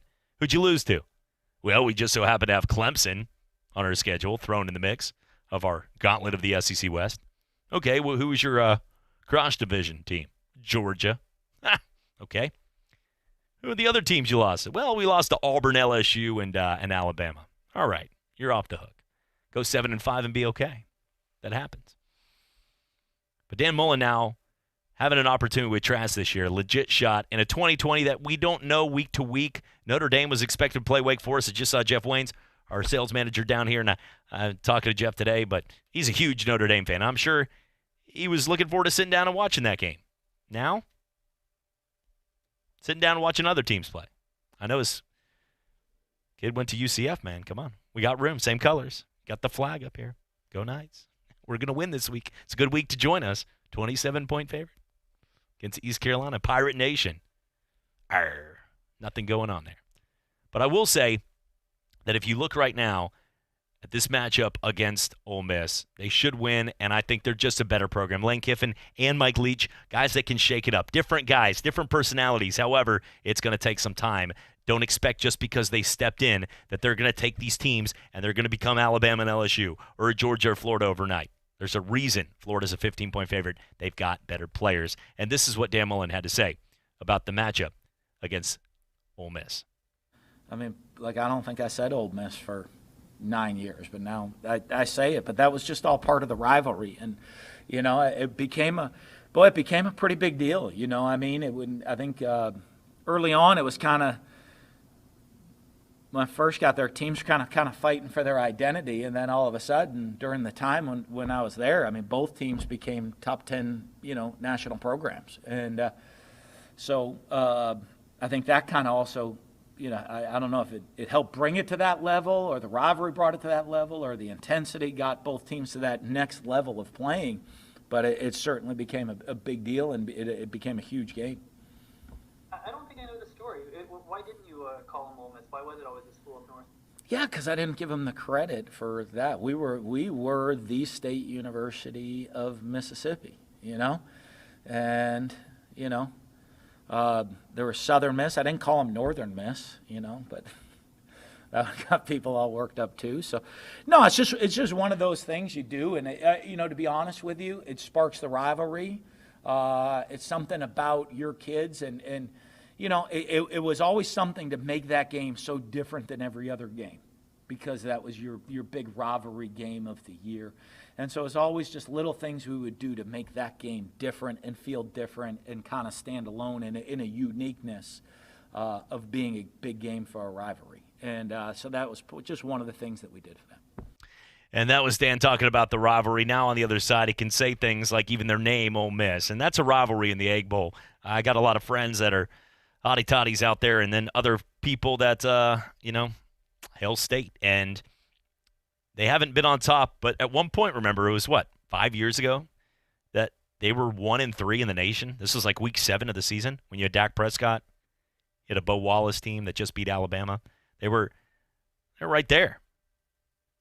And then there was a little smoke, where there's smoke, there's fire. And that's what you had with somebody that we might have heard of in Hugh Freeze. Now they're just cutting holes in walls so he can get in at Liberty to coach football games. Different times. They're not doing that for COVID and Mike Norvell this week. Don't worry. He might not want to be in that stadium anyway, based on the way Miami looked last week offensively and the way his team looked. We'll see. Dan Mullen also talking about the quarterback situation and how they're going to utilize Trask, and also a guy that's got immense talent in Emory Jones sitting there on the bench. I think you look at it, a different deal. They're a little different players. Obviously, Plumlee, I know really well. I think I was the first person to offer him at Mississippi State back in the day. This is on Ole Miss's quarterbacks, by the way. An explosively fast player. I think we actually were looking at him as a corner. When he first came up, he wasn't playing he wasn't starting a quarterback, but he was playing DB, and he can fly. He has elite speed and game breaking. He can break a game open at any time. But then you go to Matt, and Matt can, like you said, can extend and scramble and play. So it's going to be kind of that, that strain to play all the way to the whistle every single snap. Don't just assume. A lot of times you're in practice, you thud, the whistle blows. Hey, I had him. Hey, that would have been a sack. We can't assume those things. We got to get 11 guys running the ball as hard as we can every snap. And that was Coach Mullen talking about the quarterbacks for Ole Miss. Remember, Matt Corral was actually at Florida for a little while and transferred in. I saw him play in a couple games. He's a solid quarterback, but Ole Miss really, it's never been not having solid quarterbacks or a decent wide receiving crew. That remember, Van Jefferson was a guy that transferred. You had a guy like DK Metcalf, a freak of nature, one of those guys that takes off his shirt. He's like, "This is Sparta." Nobody messes with him. Everybody runs. Got to kick some guy into a hole. He's a beast. Guy's huge. Superhuman freak right there. But I don't know how cornerbacks want to tackle that guy. He's insane. But Ole Miss they have athletes. They don't tackle many people on defense. And Lane Kiffin's an offensive-minded coach. That's still going to be their struggle. Florida should be able to. They've had some injuries themselves. Florida's gone through some significant injuries going into this game, but they've got so many playmakers offensively. They should be able to do what they want in this matchup. When we come back, we're going to talk some more college football as we take a look at the week ahead in the games. The matchups right there across the board. Kansas State, some of the notable games in our Sports Drives 5. At number 5, matchup right there between Louisville and Pittsburgh, two ranked teams in the ACC. That's an 11 o'clock kickoff between number 24 and number 21. Also at 2:30, go Tigers. I know my wife's getting excited for this one. We'll be out there watching Bayou Bengal Club over at Cordova Lane, Shooter's Bar, always a great place. That is a 2:30 kickoff, Mississippi State at LSU. The defending national champions, number 6 in the nation, a 17-point favorite.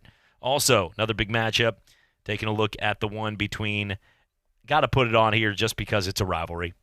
And there's intrigue to it locally here. This is on everybody else's list, but at number 3, Florida State, Miami. Now, I just want to watch it just to see at this point, can James Blackman even get out there and find a way at this point with his confidence level? No. And I want to watch another D'Eriq King game. I want to see if this guy, because Miami, it's been a long time. N'Kosi Perry, none of these guys were scaring anybody. They haven't had a good quarterback since Ken Dorsey. It's been awful. And Miami now is number 12 in the nation, and they look legit. They had 2 plays in the third quarter against Louisville where they scored on 2 plays 150 yards. 75-yard touchdown, 75-yard touchdown. I mean, some people watching in Louisville might have been like, okay, you need to go pack your bags and get the defensive coordinator off the field because it was embarrassing. They didn't even cover a whole side of the field. It was like a marathon sprint. There's no cool moves either. This isn't Marshawn Lynch going into beast mode and throwing guys off him. There's literally nobody covering those athletes. And they just went whoop, like a Chris Berman, whoop, whoop, touchdown. Michael, hee. I don't see how Florida State finds a way to, besides the old cliches, it's a rivalry, they're going to get up for this one. Outside of that, how are we going to convince they got some defensive players? Their defense can keep it close. But remember, if we're using the Georgia Tech game as any type of example, right now UCF is a good team. I'm not just saying that because they're my team. They're not a national champion or a fake national champion this year. They're a team that deserves to be in contention for the American Conference. I said it. That's where they should be. But what we do know is that they went out and beat Georgia Tech by 29 points. And I would put them around the same level as where you're talking about Miami. That'd be a good game right now. They're one spot. Miami's 12, UCF's 13. And you know they don't give UCF love for their ranking just because. We know that, so don't pull that card on me. Florida State, though, 11 points. It's going to be really tough to keep this one close at 11. Their defense is going to have to do it. And Mike Norvell won't be there as well. At number 2 on our Sports Drives 5 of the college football games this week, looking at a matchup right there, just because they're kicking off the season with a new quarterback, the intrigue of Alabama sitting there against Missouri. Now, this is going to be a blowout of a game, so don't question of why. I'm just talking about my sports drive of what I'm going to watch. I want to watch Alabama play. It's not going to go down to the wire. If you're looking for a better football game, well, at 11 o'clock, which usually isn't the best game, you got Kentucky versus Auburn, and then Florida will take on Ole Miss. Then the later game at night, you also have Georgia and Arkansas, but that one should be pretty much in the bags. Tennessee, South Carolina. If you want to talk about closest matchup, who both teams feel like they can win, the best matchup for that's Tennessee, South Carolina. But that's not one that most people are going to sit down and, if they're not a fan of those teams, and take their day from that. So it's a good game. Get to watch Colin Hill and looking like one of those guys that's starring next to Zoolander right there. All the nice mullets they've had over the years at South Carolina. When we come back, we're going to talk some NFL football. Remember, you can join us at the Fan Zone, as we'll be down there every single Sunday morning from 10 to 12. Beef O'Brady's always is a good time out there, and we're looking forward to the Fan Zone, as we will have the whole group. We'd like to thank all of our sponsors, including Beef O'Brady's, Napa Auto Parts, our friends over at Panhandle Alarms, Climate Control. If you need your heating and AC, everything fixed after the storms, they are the people over 40 years of taking care of you in this town. Our friends over at Creek Waste and Recycling, Carpenter's Campers, Sleep Center, all the folks across the board from Five Flags Speedway to Emerald Coast Granite, and also Cook's Paint Body. All the crew out there, appreciate it, putting that tailgate event together, and we're looking forward to being out there on Sunday for the NFL games. We'll go over some NFL games and more when we return. High school football begins tonight. We're pumped. Countdown about 30 minutes away. ESPN Pensacola coming back for more on this Friday night. Let's face it, in life, there is no free lunch. Are you prepared? Do you have a plan? Who can you trust? You can trust the NFCC, the nation's largest nonprofit network of credit counseling and financial education organizations. Our certified professionals will help you learn basic financial skills and give you the tools to meet financial challenges with confidence. Come learn with us at nfcc.org. It's your money. Get smart about it. A public service from the NFCC. For your Florida Gators Chomp Talk, I'm JP. The Florida Gators are chomping at the bit to get on the field for Saturday's matchup against the Ole Miss Rebels. Even though this will be a new-look Rebels team with Lane Kiffin at the helm, Florida, led by senior sensation and Heisman hopeful Kyle Trask, look to make this the year that Dan Mullen takes the SEC East title from Georgia. With Kyle Pitts, Trayvon Grimes, Kadarius Toney, Jacob Copeland, and a much-improved offensive line, this offense should have no shortage of firepower. That's your Florida Gators Chomp Talk. I'm JP. JP here. At ESPN Pensacola, we are hometown proud. Like the greatest pound-for-pound boxer of all time, Roy Jones Jr. Three-time light heavyweight world champion and former heavyweight champion of the world, future Hall of Fame legend, Roy Jones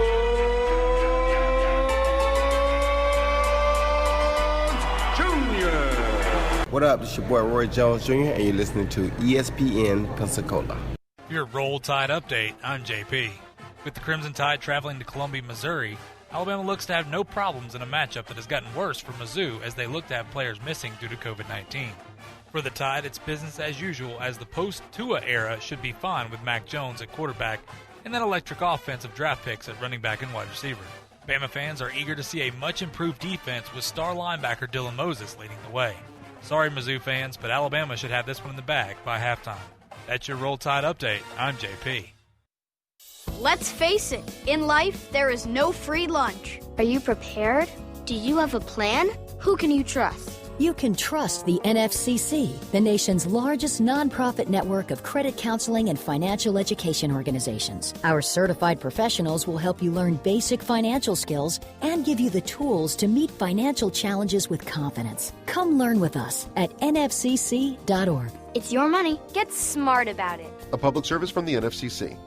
Here's your Week 4 AP Top 25 poll in college football. Clemson remains 1 with an off week before Virginia next Saturday. Alabama kicks off the season at number 2 with a 6 p.m. kickoff against Missouri. Oklahoma checks in at number 3 at 1-0, followed by 3 SEC teams eager to kick off their season, with Georgia at 4, Florida number 5, and LSU number 6. Notre Dame remains number 7 at 2-0, with Auburn 8, Texas 9, and Texas A&M 10. With other notables, Miami 12, UCF 13, Tennessee 16, and Army at number 22. We do sports, and that's all we do. We're your hometown sports station, ESPN Pensacola 1330 AM, 99.1 FM.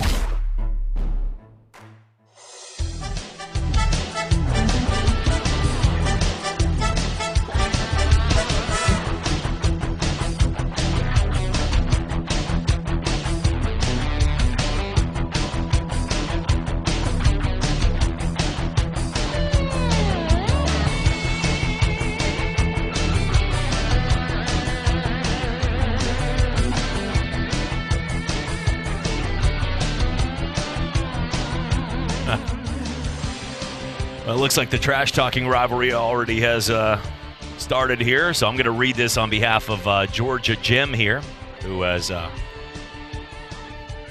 just sent in this one right here. It says, what is the best part of the cheerleading squad of the Arkansas Razorbacks? Anybody out there? One good set of teeth. That's what he said. That's there you go. Oh, that's don't shoot the messenger. Looking at the game tonight, Miami Heat and Boston Celtics will tip off right here at 7:30. And remember, Tyler Hero. He was a huge hero when it came down to 37 points in game number 3. And in this matchup, has a chance to get out there and end it. They always have their role players step up. Think about it. Goran Dragic, guys that we've seen like Duncan Robinson. One game he was like 6 for 7 in threes. Jimmy Butler is the star, but Bam Adebayo, the defense he plays. So you see a lot of that overall. Looking right now at some of the other stuff going on. We talked about Conor McGregor earlier. He said, I'm boxing Manny Pacquiao. Well, there you go. We didn't like the last time Manny Pacquiao boxed anybody, so we'll see. I mean, this is Pacquiao and Mayweather have that name, and those are two names that are polarizing. But remember, last time we saw some of these fights, McGregor and Pacquiao, McGregor and Mayweather was okay. Pacquiao and Mayweather was horrible, and they're supposed to be the two boxers. So people would watch this, but look, we got Roy Jones and Tyson hopefully before that. Went out and interviewed Roy, so we'd rather do that at this point. Looking right now at what's going on in fantasy football, a lot of guys got hurt. Remember, half the NFL, it seemed. Like a Peter Griffin. Like every 5 minutes, Christian McCaffrey. You had Nick Bosa go out. You had Saquon Barkley for the season. Jimmy Garoppolo. I could just name the entire San Francisco roster, it seems, at this point. They still beat the Jets by 18. You had a lot of big names go out, and they're going to miss some big time. Michael Thomas was out last week. And to break it down into this week's sit-em, start-em, sleepers, bus, we had a chance to listen in with Fantasy Pros Dan Harris talking about the big moves to win this week in fantasy, or if you're doing your individual week on a DraftKings or FanDuel, who should be one of those underdog that you can get at a low budget. Dan broke it down when you take a look here at the overall start-sit for Week 3 in the NFL. Let's start with sleepers here, and at number 5, it's Jeff Wilson. Jerick McKinnon is the better start, in my opinion, unless we hear that Kyle Shanahan is going to give a firm indication that Wilson will be the guy. But Wilson is also a prime sleeper this week, with Raheem Mostert and Tevin Coleman out. Shanahan has used Wilson as the goal line back before, even with a far healthier backfield, and he's even carried the load at times in past years with upwards of 20 touches in games. George Kittle and Jimmy Garoppolo seem unlikely to play here, and even with their defensive injuries, the 49ers should be able to beat the Giants and have a positive game script throughout. All that should mean that Wilson sees double digits in carries, and with potential goal line work, he makes a fine sleeper in Week 3. At number 4, it's Michael Pittman Jr. Quick, without looking it up, name a Jets cornerback. Seriously, the Jets' pass defense is abysmal. Pittman should see increased targets now with Paris Campbell on IR and with Jack Doyle again iffy, and he's the type of big-bodied wide receiver that has had success with Phillip Rivers in the past. Pittman isn't a guarantee. It's certainly possible that the Colts, who are huge favorites in this game, can just run the ball all day long, even if that is the quote-unquote strength of the Jets' defense. But any receiver who is likely to see 6+ targets against the Jets is worthy of sleeper consideration, and Pittman fits that bill. At number 3, it's Russell Gage. Gage is still out there in a lot of leagues, and that's just a bad job by fantasy managers. 21 targets through 2 games, an average of more than 8 targets per game since the second half of last season, on a team with a terrible defense that loves to throw the ball. If that is not enough for you, Julio Jones aggravated his hamstring injury, and his outlook for the game against the Bears this week is questionable. Now, the Bears' defense generally limits wide receivers, but Buster Skrine, though he has played better this season, is the weak link in that secondary. There's very little to dislike about Gage's fantasy prospects. If you're hurting at wide receiver, he's a great target. At number 2, let's check out Corey Davis. Fantasy managers seemed disappointed in Davis given his opportunity last week since he saw only 5 targets. But, he did find the end zone, and it's not like he was this huge disappointment. And he won't be this week either, against a Minnesota secondary that rivals the Jets in futility. Ryan Tannehill has continued to play extremely well, and A.J. Brown's bone bruise sounds likely to keep him out for another week. That should mean plenty of targets, and most likely open ones, for Davis. And my top sleeper for this week, it's Joshua Kelly. Now, I could list guys like Mike Davis here, but you know about him already. Kelly, however, is still a guy who is available in some places and who you should not only pick up but consider starting this week. Kelly is averaging more than 18 touches per game this season, and he is going to get the goal line work for the Chargers. It's Carolina. Running backs score touchdowns against Carolina. Through 2 games, running backs have rushed for 6 touchdowns this season. That is an absurd number until you remember that Carolina allowed 27 rushing touchdowns to running backs last year. Kelly is a solid start this week, and he may carve out an every week starting role going forward. All right, let's turn now to our week 3 busts, and kicking us off at number 5 is David Johnson. It's not Johnson's fault. He looked great in week 1, and he ran into a tough opponent in week 2 with Baltimore. But he's got another difficult opponent here in Pittsburgh, which is tough on running backs.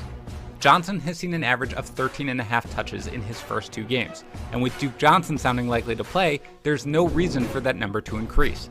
So when you're capped at low double-digit touches in a really tough matchup, that has bust potential written all over it. At number 4, it's DJ Moore. You are starting DJ Moore, stop yelling at me. But he's currently being ranked as a borderline wide receiver 1 this week, while I have him closer to a wide receiver 2.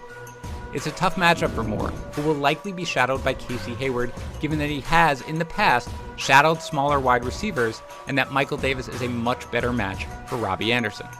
Hayward is really, really good, and the Panthers no longer have the threat of the best running back in the game for the Chargers defense to worry about. They can play ball control football and grind it out, leaving less time of possession for the Panthers. You're not benching Moore, but there's certainly bust potential. At number 3, it's Todd Gurley. How many receiving yards does Todd Gurley have this year? The answer is 1 more than you do. Seriously. 2 shootouts, 1 receiving yard. 21 carries last week was good. 61 yards rushing and 0 targets was bad. If Julio Jones misses this game, then Gurley could potentially see more work. And anyone getting 20 touches per game is worth fantasy consideration, especially in a matchup against the Bears that has not looked that tough for running backs.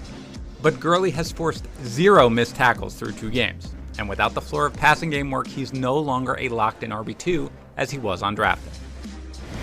Number 2 is John Brown. It's going to be amazing if Josh Allen keeps up his current pace, in which case Brown is almost going to certainly outperform his draft day value. He has touchdowns in both games thus far, and he's on pace for more than 1,200 receiving yards. But the Rams secondary is legitimate. We don't necessarily know if Jalen Ramsey will square up against Brown or Stephon Diggs or both, but Darius Williams has played extremely well so far this season anyway. The Rams are not a defense you all out avoid, but you do acknowledge that your receivers who go up against them may be held in check. That's exactly the situation here with Brown, and to a lesser extent Diggs, but given Diggs' target share, Brown makes the bust list instead. And number 1 on the bust list this week is Drew Brees. 4.82 air yards per pass right now. That is ridiculous. You've got competing forces here. On the one side, you have Drew Brees at home, in a primetime, in a game with a high over-under. On the other, you have literally everything else. Brees has looked terrible so far. Michael Thomas is likely not going to play. If you're an opposing defense, you are daring Brees to throw it downfield and beat you right now. And without Thomas, that means it's got to be Emmanuel Sanders, who looks terrible, or Traquan Smith or Jared Cook. I actually don't think Brees is done entirely despite the growing narrative. But I also don't think you can start him if you have any reasonable other option, particularly with Thomas out. Thanks for checking out our top 5 sleepers. And there it is right there for Dan Harris, weighing in from Fantasy Pros on the top 5 sleepers and top 5 busts of the week. in fantasy football. When we come back, we'll talk some high school football games just about set to go here in about 20 minutes. Gulf Breeze will take on Milton. They'll host them. And Navarre traveling to Pace. Tomorrow, 1 o'clock, you have the Tate Aggies heading to Washington. At 2 o'clock, the matchup between Escambia hosting West Florida. And at 7 o'clock, Pensacola Catholic against Pine Forest. We're coming back for more. It's a Sports Drive. Chad Brillante with you here. JP getting set to call the Gulf Breeze and Milton game across with Christian Garmin. We're coming back for more right here on ESPN Pensacola. Let's face it, in life, there is no free lunch. Are you prepared? Do you have a plan? Who can you trust? You can trust the NFCC, the nation's largest nonprofit network of credit counseling and financial education organizations. Our certified professionals will help you learn basic financial skills and give you the tools to meet financial challenges with confidence. Come learn with us at nfcc.org. It's your money. Get smart about it. A public service from the NFCC. So sports are back here at ESPN Pensacola, and everybody is excited. Come after me! I'm a man! I'm 40! Playoffs? Don't talk about playoffs. Marcus was absolutely awful. That's about as PG rated as I can say it. He was awful. Not a game. We talking about practice. I wish one of your guys had children if I could kick them in the head so you could feel my pain, because that's the pain I had. It's my team. It's my quarterback. All right, well, most of us are real excited. Let's face it, in life, there is no free lunch. Are you prepared? Do you have a plan? Who can you trust? You can trust the NFCC, the nation's largest nonprofit network of credit counseling and financial education organizations. Our certified professionals will help you learn basic financial skills and give you the tools to meet financial challenges with confidence. Come learn with us at nfcc.org. It's your money. Get smart about it. A public service from the NFCC. Your Roll Tide update. I'm JP. With the Crimson Tide traveling to Columbia, Missouri, Alabama looks to have no problems in a matchup that has gotten worse for Mizzou as they look to have players missing due to COVID-19. For the Tide, it's business as usual as the post-Tua era should be fine with Mac Jones at quarterback and that electric offensive draft picks at running back and wide receiver. Bama fans are eager to see a much-improved defense with star linebacker Dylan Moses leading the way. Sorry, Mizzou fans, but Alabama should have this one in the bag by halftime. That's your Roll Tide update. I'm JP. Looking for future leaders we can believe in? Look no further than the high school student athletes right here in Florida. High school sports teach young people how to be effective leaders. It includes learning to listen, accepting responsibility, being a good role model, and it's about respect. The result, it transcends sports. It gives us hope for the future. This message presented by the Florida High School Athletic Association and the Florida Interscholastic Athletic Administrators Association. Even though Napa is a nationally known name, nearly all of our stores are built from the ground up by local owners and families, people you might call neighbors. So as America starts opening back up for business, we'll be here, there, and everywhere, doing what neighbors do to keep their communities moving forward. So whether you stop by a Napa Auto Parts store or Auto Care Center, you can count on Napa know-how. Your local Napa dealers want to remind you this football season, they are proud to be Americans. The players, the teams, the games, the front office. We cover breaking sports news. If you miss it on your radio, check out the latest on Facebook or online at ESPNpensacola.com. Coming up on Sports Call this Saturday, the Stanley Cup Finals, NBA playoffs, also baseball playoffs are starting to get set, NFL and college football, all of that and more this Saturday, 11 to 1 on ESPN Pensacola, 1330 AM, 99.1 FM. The teams, the games, the fans, the local talk. This is ESPN Pensacola, 1330 AM, 99.1 FM.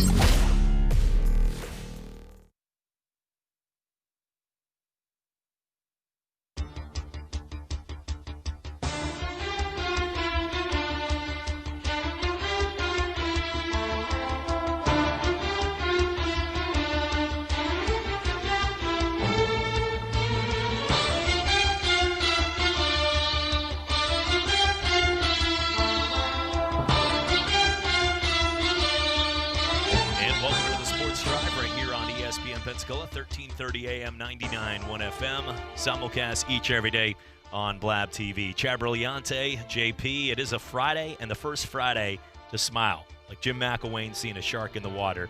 We are excited because you have football all the way across the board. High school football tonight, even tomorrow, and then on Saturday, the SEC kicks off the season.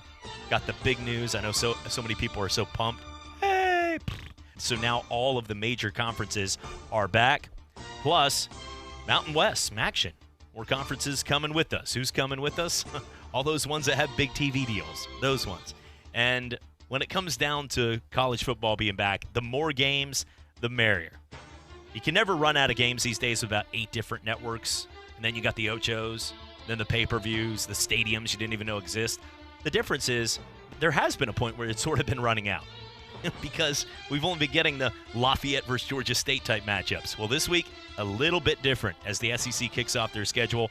And they're not going to throw any of these games in here where the 55-point or those spreads don't exist because every game is an SEC conference game. The only 55-point spread will be probably week 2 when we find out how bad Arkansas is. Joining me, he'll be calling the games tonight for WFGX. You can catch him right there with Christian Garman.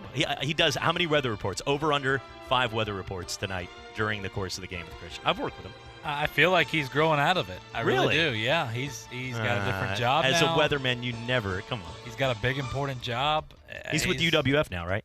I believe he's actually with the state, if I'm not mistaken, working for the education department. It's like something in that realm. I'm not Christian. If you obviously you won't be listening, but that's fine. He's got extensive key fobs. Is that what you're saying? He's just a big, important guy. Just one of those big, important guys. So clearance levels go to a whole new end right there. But it should be fun. What game are you guys doing tonight? We are doing Milton at Gulf Breeze. Obviously, there's only 2 games tonight, with Pace playing at home against Navarre, and Milton traveling to Gulf Breeze, which is going to be interesting. I think a lot of eyeballs are obviously going to be on this game for obvious reasons, as there's not very many games going on. But for 2 teams, for Gulf Breeze, when you look at them, it's a team that's starting a new chapter. Coach Clayton, he is fantastic. He is so much fun to talk to. You've talked to him before. Always a blast to listen to his insight. But Coach Lee's over at Milton. This is a team in Milton that has been trending upward for quite some time now.